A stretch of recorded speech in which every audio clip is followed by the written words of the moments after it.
అస్సలాము అలైకుం వరహమతుల్లాహి వబరకాతుహు. వీక్షక మహాశయులందరికీ స్వాగతం, సుస్వాగతం. కుర్బానీ ఇచ్చేటువంటి వ్యక్తి సాహిబే నిసాబ్ అయి ఉండాలా? కుర్బానీ ఇచ్చేటువంటి వ్యక్తి సాహిబే నిసాబ్ అయి ఉండాలి అని కొంతమంది అపోహపడుతూ ఉంటారు.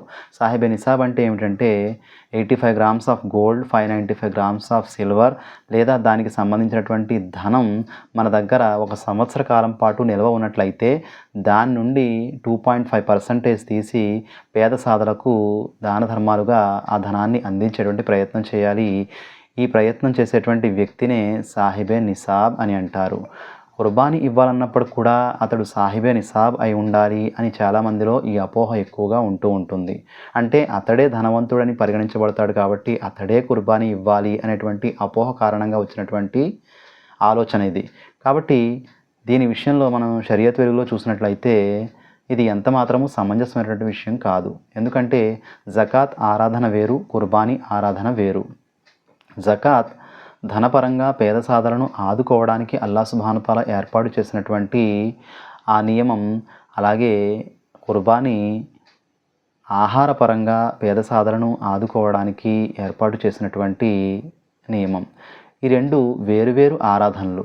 ఈ రెంటికి ఒకదానితో ఒకటి ఎంత మాత్రము సంబంధం లేదు. కాబట్టి ఇక్కడ గమనించాల్సినటువంటి విషయం ఏమిటంటే జకాత్ ఇచ్చేటువంటి వ్యక్తే కుర్బానీ ఇవ్వాలి లేదా కుర్బానీ ఇచ్చేటువంటి వ్యక్తి జకాత్ ఇవ్వగలిగిన వాడై ఉండాలి అనేటువంటి నిబంధనలు ఎక్కడ కూడా షరియత్తులో మనకు కనిపించవు. ఉదాహరణకి ఒక వ్యక్తి రోజువారీ సంపాదించుకుంటున్నాడు, తింటున్నాడు, త్రాగుతున్నాడు. అతని జీవితం ఆనందమయంగా ముందుకు కొనసాగుతుంది. అటువంటి సందర్భంలో కాస్త ధనం కూడా పోగుబడింది. 10,000, 15,000 లేదా ఏదో వ్యాపారంలో అతడికి కలిసి వచ్చింది. ఒక 10,000, 15,000 లేదా ఉద్యోగంలో ఏదో బోనస్ వచ్చింది. ఆ సందర్భంలో ఒక మేకను కొనగలడు లేదా ఒక పెద్ద జంతువులు వాటాను తీసుకోగలడు. అటువంటి సందర్భంలో అతడు యథేచ్ఛగా వెళ్ళి అతడు కుర్బానీని చేయవచ్చు, ఆ పుణ్యఫలాన్ని పొందవచ్చు. ఇందులో ఎంత మాత్రమూ అభ్యంతరం లేదు. కానీ జకాత్తో ముడిపెట్టి ఒకవేళ మీరు జకాత్ ఇవ్వడం లేదు కదా, మీ దగ్గర 20,000 ఉన్నప్పుడు కూడా 30,000 ఉన్నప్పుడు కూడా మీరు కుర్బానీ ఇవ్వాల్సిన అవసరం లేదు అని చెప్పడం ఇది తప్పు విషయం.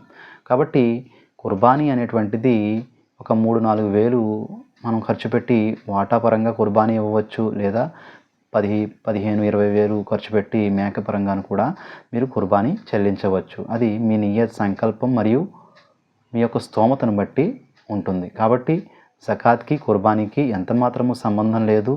అది వేరే ఆరాధన, ఇది వేరే ఆరాధన. రెంటికి కలిపి అపోహల్లో ఉంటూ కుర్బానీ యొక్క మహోన్నతమైనటువంటి పుణ్యఫలాన్ని దూరం చేసుకునేటువంటి దౌర్భాగ్యాన్ని నుండి మనం అందరం కూడా బయటపడాలి. అల్లాహ్ సుబ్హానహు వ తఆలా అందరికీ కుర్బానీ చేసేటువంటి భాగ్యాన్ని ప్రసాదించుగాక.